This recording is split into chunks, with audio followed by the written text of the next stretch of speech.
Kowe kudu ngerti soal Soekarno. Berikut adalah beberapa fakta unik tentang Presiden pertama Republik Indonesia, Soekarno, yang sering juga disebut Bung Karno. 1. Latar belakang. Soekarno lahir dengan nama Kusno Sosrodihardjo. Karena sering sakit-sakit semasa kecil, ayahnya mengganti namanya menjadi Soekarno ketika usia sekitar 11 tahun. Ayahnya, Raden Soekemi Sosrodihardjo, berasal dari Jawa, ibunya, Ida Ayu Nyomanrai, berasal dari Bali. Ini menunjukkan akar Jawa Bali dalam diri Soekarno. Soekarno menempuh pendidikan di Teknik Hogeschool Te Bandoeng, kini Institut Teknologi Bandung ITB, dan memperoleh gelar insinyur.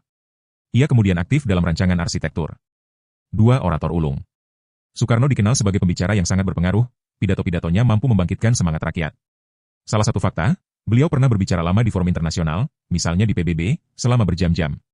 Ketika masih muda, ia sudah terlibat dalam organisasi pemuda seperti Jong Java pada 1915, dan mendirikan organisasi studi yang kemudian menjadi cikal bakal Partai Nasional. 3. Banyak istri. Soekarno menikah beberapa kali dan memiliki banyak anak, dari pernikahan-pernikahan tersebut lahir puluhan anak, beberapa di antaranya kemudian aktif dalam politik. Presiden Soekarno diketahui memiliki 9 istri sepanjang hidupnya. 4. Kecintaan terhadap seni, budaya, dan bangunan nasional. Selain sebagai pemimpin politik, Soekarno punya minat yang kuat terhadap seni dan budaya. Ia juga terkait dengan pembangunan gedung ikonik nasional sebagai bagian dari visi nasionalisme. 5. Pembubaran Dewan Perwakilan Rakyat, DPR, hasil pemilu 1955. Soekarno pada tahun 1960 membubarkan DPR hasil pemilu 1955 karena dianggap tidak sejalan dengan pemerintah. Tindakan ini dianggap menyimpang dari ketentuan konstitusi, pasal 7C UUD 1945, karena presiden tidak secara jelas diberikan wewenang membubarkan DPR.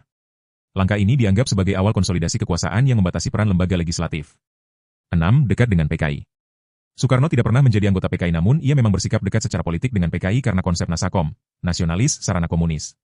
Tujuan Soekarno adalah menyatukan semua kekuatan politik Indonesia agar stabil, bukan memilih salah satu ideologi. Soekarno menolak pembubaran PKI. Ia memberi ruang politik kepada PKI di era demokrasi terpimpin. PKI mendukung Soekarno dengan kuat saat itu. Namun ia tidak menganut komunisme murni dan tetap berlandaskan Pancasila. Soekarno pernah berkata, "Saya bukan komunis. Saya adalah marhaenis." 7. Harta kekayaan. Salah satu laporan menyebut bahwa Soekarno memiliki kekayaan senilai 180 miliar AS dolar yang disimpan di sebuah bunker di Union Bank of Switzerland, UBS. Laporan lain menyebut bahwa Soekarno dikabarkan memiliki sekitar 57 ton emas batangan yang konon tersimpan di Bank Swiss.